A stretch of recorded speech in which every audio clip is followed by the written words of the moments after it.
So you're going to start with the beginning of the relationship? No, I haven't got any beginning at all.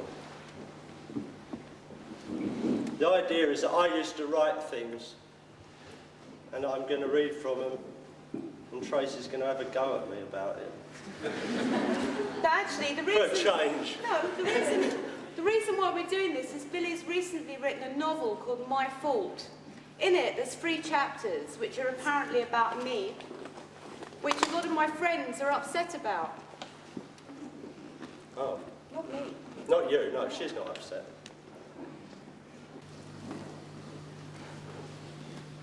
I met Tracey after a big bust-up with a girlfriend in Maidstone at a film. Someone was filming us do a poetry reading.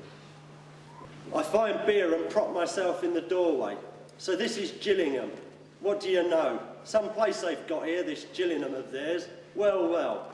I acquaint myself with the tin scowling in my corner. The cuties gyrate by, all tits and arses colliding, desperately trying to convince themselves that they're having a grand old time, that they're young and beautiful, and that they will never have to die.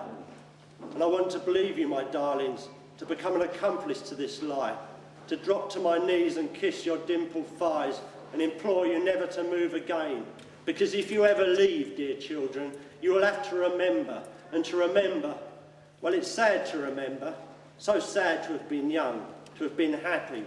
But one little pug, I get the notion that I know her, recognise some of the angles. I quit picking my nose and follow her comings and goings. I've seen that delicate shape someplace before, her arse on a spring with a big split, grotesque. I have to suck my beer, get round in front and measure up her mug. My name's Dolly. Hello, Rosie. Dolly. Hello, Rosie, I repeat myself. I say hello. I ogle her. I think I recognise her. And her name? Rosie.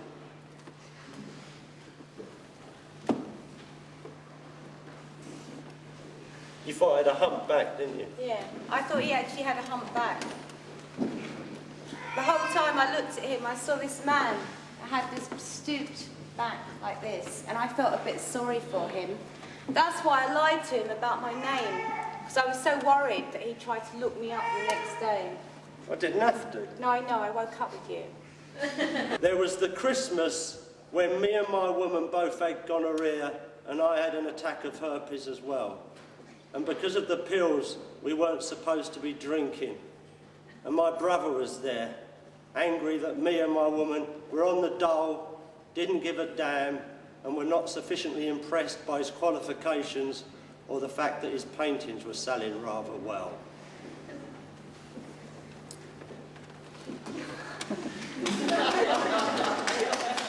That's my dear brother Nick, and Billy? I didn't really have it in for him. No, you didn't actually explain why you had the gonorrhea, did you? No, dear. You didn't actually explain why your woman had the gonorrhea. No, she got it off me. Yeah. Yeah. I'll explain why we had gonorrhea. Christmas. Our gonorrhea. Our gonorrhea together. Billy was in a band called Milkshakes, and they go on these kind of Beatles excursions to places like Hamburg. And it was the first time Billy had gone away for 3 weeks, and I was going to miss him terribly and change my whole image by the time he'd come back, so I looked terribly exciting. And when he walked up the road, he ran towards me, picked me up, and he swung me around. Do you remember that? No, I don't remember No, that. of course you wouldn't remember the good bits, would you? Anyway, the joke was one of the people in the band had shagged someone on the last night. And Billy was in the bath, scrubbing himself down, and I said to Billy, lovingly, like some puppy dog, I don't know what I would have done if you'd slept with someone. And what did I say? You said, oh, but I did. Very honest man. She had, what was it?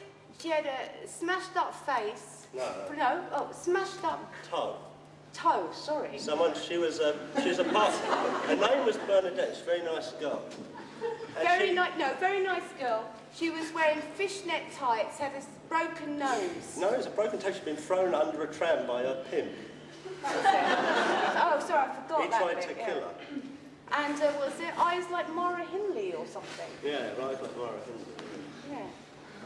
She also had the biggest dose to clap you could ever imagine, Yeah.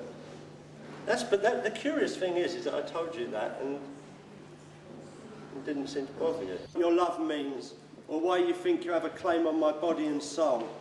I'm sorry I don't care for the charms you offer me like a child seeking praise. I'm sorry we don't laugh and talk together or hold any understanding. I'm sorry I don't have the decency to say no to you, to walk out and stop this madness. I'm sorry that as I feel more, I feel less. As I understand more, I understand less. And I'm sorry that I write things about you that you think are cruel and untrue.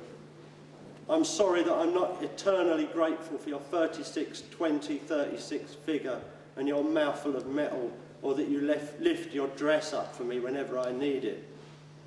But worst of all, I'm sorry that you can't understand that none of these things can be changed or altered, or that they mean anything more than what we are. I wrote 3 poems at the time of this one in 1982 or 3. One of them was for Sheila, the lady I married. One was for Dolly, and another one for Sancho, a very old, the first love of my life, which I never ever quite recovered from, and probably the girlfriends that succeeded after this were suffering from my anger. Yeah, I was making people pay. Do you know what makes me really angry? What's that do? You're probably the first big love of my life. Yeah, I know. And everything you write about me has this kind of twisted cruelness about it. Yeah. It's like Tracey can take it. Yeah. But you've got to remember that is, what she's saying is completely true. But the reading here tonight is Tracey's idea, and she told me the poems I should read. So this is the strange thing. I said to Tracey when we were doing this that you're open. But just because intellectually you can take something on board as an idea, don't mean you emotionally can. And I think it's abusive, a lot of it. But it's sort of like something you want to do and go through with. And I'm like it. I write stuff which I lay myself. This novel I've written, I've laid myself up to so much criticism for speaking about what I shouldn't. And it's that balance between sort of like trying to be honest and truthful and looking after ourselves. I mean, this poem, I really mean it. I wrote that when I was, 22, 23. And I read it and I think it's fucking tough, and you're sitting there and I'm reading it to you. And all I really mean in that poem is I am sorry.